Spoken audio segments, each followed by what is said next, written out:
Friends, हम लोग budget department के इकट्ठा होकर के टॉपिक ऐसा सिलेक्ट किए हैं जहाँ पर आप फील कीजिएगा कि सबसे ज़्यादा कंप्लेन आता है और सबसे ज़्यादा कंप्लेन को दबाया भी जाता है। बिलिंग सेक्शन पेमेंट करना के जो सिस्टम है डिपार्टमेंट है वो इतने पावरफुल होते हैं, यदि कंप्लेन आप कहिएगा तो फ्यूचर में आपको सारा पेमेंट भी बंद कर सकता है। तो हम लोग इसमें सिस्टम अब मोटा मोटी सारे ऑर्गेनाइजेशन है जिसको जो लोग हम लोग पेमेंट करते हैं बिजनेस को पेमेंट कर रहे हो चाहे किसी स्टाफ को कर रहे हैं, इसी को लेकर के हम लोगों ने अपना सिस्टम इम्प्रूवमेंट बनाया सर। सो टॉपिक है portal for transparency and monitoring on timely payment and resolution of grievances for vendors. इसमें ऑब्जेक्टिव क्या है, किस तरह से हम उसको टाइमली मॉनिटर कर सकें। जैसे हमको पता चलेगा कि हम इसका पेमेंट बिल रेज किया गया है, उसका पेमेंट नहीं हो रहा है, एंट्री नहीं कर रहा है, तो हम उसको मॉनिटर कर सकते हैं कि कहाँ पर रुका हुआ है, कौन आदमी। इसके लिए हर ऑर्गेनाइजेशन को अपना ऐसा करना चाहिए कि ये 3 दिन का काम है, ये 5 दिन का काम है, ये 2 दिन का काम है, इस तरह से तो टाइम लाइन फॉलो करना है कि नहीं होना चाहिए। इसको कितना टाइम ले रहा है वेंडर को रिस्यूज करने के बाद, इसके लिए हम लोगों ने सजेस्ट किया कि MIS बनाए और जो कि रियल टाइम बेसिस पर ऑडिट और कंट्रोल करने का उसको हम लोग कंट्रोल कर सकते हैं।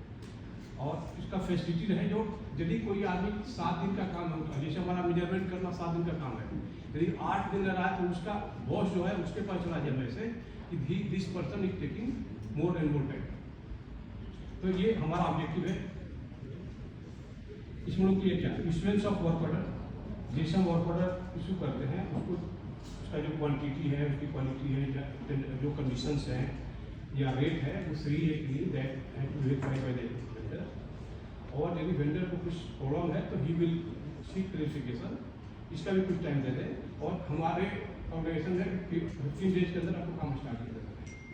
काम करने के बाद वो बिल रेज करेगा और बैंक डिटेल्स साथ में देगा, हमको इस बैंक में हमारा पेमेंट होना चाहिए।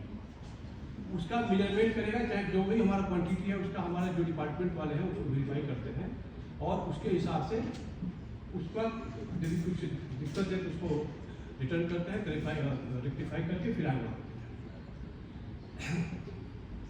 इसका हमारा पर्पस है कि जो यदि कुछ डिफेक्ट भी है तो यदि उस डिपार्टमेंट को कंसर्न को भेज देंगे कि ये डिफेक्ट इसको आप ठीक करिए।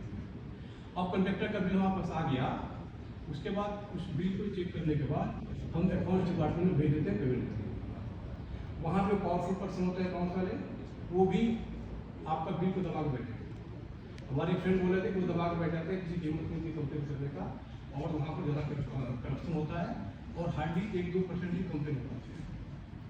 तो ये यदि हम मॉनिटर करेंगे अकाउंट्स डिपार्टमेंट में कितना पड़ा हुआ है तो ये हम बहुत अच्छा टूल सकते हैं। आप अकाउंट्स डिपार्टमेंट को है कि बहुत सारा प्रॉब्लम आता है कि इसमें फंड नहीं है, चाहे कोई प्रॉब्लम है, तो they will raise the query.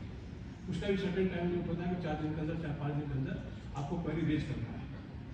जो यूजर डिपार्टमेंट है वो कॉन्ट्रैक्टर से या जिसका भी क्वेरी होगा उसके हिसाब से जो भी SOP बोलता है उसके हिसाब से उसका रिप्लाई दे देगा, वो भी टाइम लिमिट के हिसाब से। और सब कुछ क्लियर हो गया तो जो भी उसका फाइनेंस डिपार्टमेंट का अप्रूविंग अथॉरिटी है उसके अप्रूव करके और उसको पेमेंट को रिलीज कर देना है। और जो बैंक डिटेल दिया उसमें दिया है। हमने कई बार देखा है क्या कि जो आखिरी पर्सन है बैंक में जो रिलीज कर रहा है वो भी बैंक अकाउंट गलत करके कई बार पेमेंट कर देता है। बाद में जब वेंडर को परेशानी होती है, वो कंप्लेन करता है या परेशान होता है, आप उसको फिर पैसे देता है, फिर से उसको रेक्टिफाई करने परेशानी होती है। मतलब ये सेंसिटिव इशू है जिसका पेमेंट कर रहे हैं, बहुत ही हाईली सेंसिटिव होता है। तो इस पोर्टल यदि हम बनाए, इसको मॉनिटर करें तो देखिएगा बहुत सारी गवर्नेंस हमारा जो है वो स्मूथ हो जाएगा। इसके लिए हमने सजेस्ट किया है कि इसको ऐसा MIS बनाए जो कि वेंडर को उसको देख सके कि मेरा बिल कहाँ है, क्या क्वारी रेज किया गया है, डिपार्टमेंट ने उसका रिप्लाई दिया कि नहीं दिया है, या इस तरह का वो देख सके। विजिलेंस डिपार्टमेंट उसको वॉच कर सके, मॉनिटर कर सके कि कौन है महानुभाव को लेकर बिल को बैठे हुए।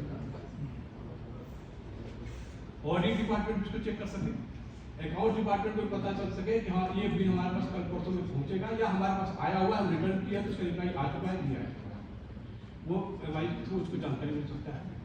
और जो यूजर डिपार्टमेंट है, मान लीजिए उसने बल्ब का सप्लाई करना है, तो जो हमारा इलेक्ट्रिकल डिपार्टमेंट है वो भी जान सके कि मेरा बल्ब ऑर्डर है वो कहाँ पर पड़ा हुआ है, हमने जो बिल भेजा है वो कहाँ पर पड़ा हुआ है। और यदि डिले हो तो ऑटो जनरेटेड मेल पहुंच जाए उसके बॉस के पास कि he has delaying the process of the payment is at this stage। और हर फाइल का मूवमेंट या हर क्वारी का मूवमेंट का मैसेज चला जाए उस डिपार्टमेंट के पास, उस वेंडर के पास चला जाए, डिपार्टमेंट में चला जाए कि आपके पास फाइल पहुंच गया है। जैसे आप देखिए बहुत सारे हमारे ई ऑफिस में है, जैसे ई ऑफिस में सब जाता है तो आपका पास मैसेज आ जाता है। तो इस तरह से जब हम करेंगे तो मॉनिटर करें इसका, इस तरह कैमराइज बनाए तो आप देखिएगा कि काफ़ी हद तक ग्रोथ हो सकती है।